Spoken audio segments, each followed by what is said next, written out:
And we're back. Thanks for revisiting the channel. We are going to continue on with our journey into these tarot cards, learning them quickly. It's based on my book, 60-Second Tarot.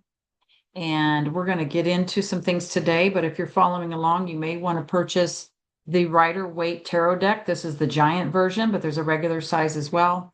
And there's also a smaller. So we're going to get into, we've already done the colors, the background colors, the 9 numbers. Now we're going to get into the number 0 and the 4 suits. So even though I said 9 numbers, there is a card that has a 0 on it, full card.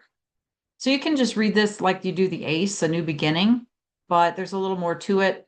This card is originally the 22nd card. So the author of the book and the artist of the deck, the designer of the deck, they kind of switch some things around, and this is one of those things. So this could be 22, which would be a 4. So you can pick either way you want to read this, but I'm going to read right out of the book because I do have a little short blurb on the 0 to help you with that. Okay. So here we go. Only one of the cards has its own number or lack thereof, the Fool. In tarot history, the numbered positions of the cards were questioned, and a forced relationship to the Hebrew letters was suggested, beginning with Levi, see Chapter 2 on History of Tarot. Waite then assigned the Fool 0, followed by many other modern decks, modeling themselves after this Waite deck. It is important to note that the Fool card was originally number 22, coming after the World card at 21. This is in alignment with the Chaldean number 22, in which the number is represented by the image of a man living in a fool's paradise. Breaking 22 down, you would get the single 4. So decide if the Fool is going to have a 22-4 number for you or 0. 0 has no beginning or end. There are many meanings attributed to it. In this case, I think it can be looked at like a time trap where one doesn't escape, but it goes around and around. It's like Aeon, the god of time, of looping time. So things keep coming back around. The Fool card is 0, can represent escape from the world coming after the World card. So this can be actually exiting or re-entering, right? The opposite of wisdom, let's see. Wisdom has been gained over many lifetimes, and the soul no longer needs to be trapped in a recurring cycle of reincarnation. The opposite of wisdom is foolishness, so the Fool and 0 can allude to the reincarnation cycle, awakening to truth, and then having the choice to leave or stay. The 0 on the end of a number suggests the next level up, such as number 1 to number 10. So when you add a 0 on it, it goes up. When you add a 0 to 1, it goes to 10. 10 being something new as well, but a whole new level of what happened in number 1, which was a brand new beginning. So I've got a couple 10s here. Here's 10 of swords.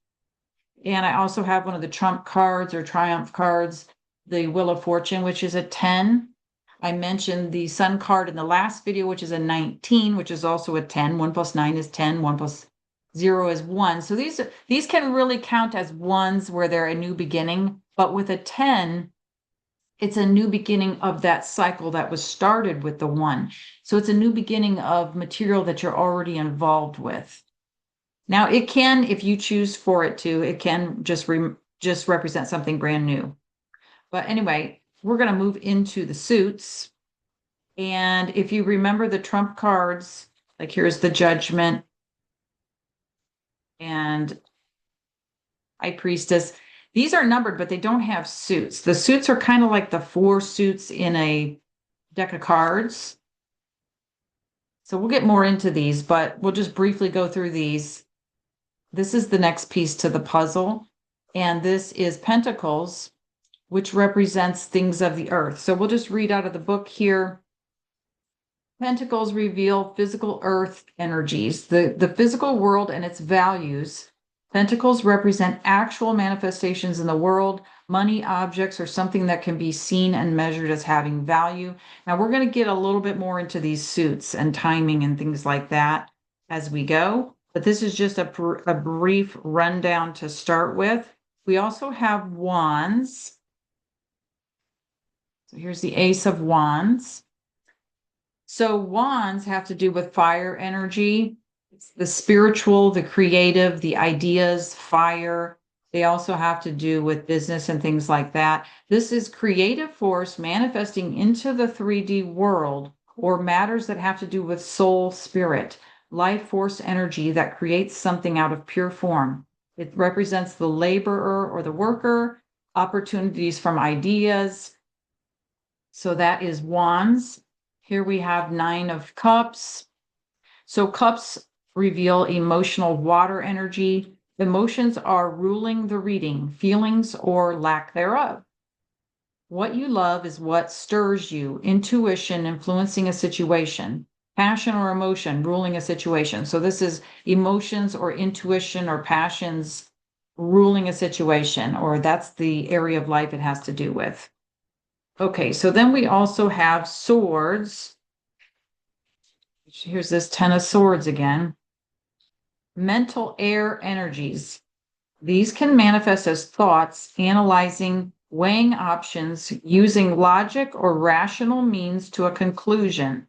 Swords can represent worries, problems, pain, challenges, fears, and it's thoughts. It's the mental realm, where cups were the emotional realm, or the determination to overcome these negative thought forms. The world of the mind is in control or ruling the situation.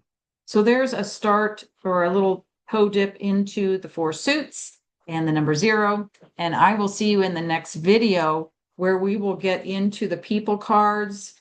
And from there, we'll go further with timing and things like that. Okay. Hope you enjoyed this, and I will see you in the next one.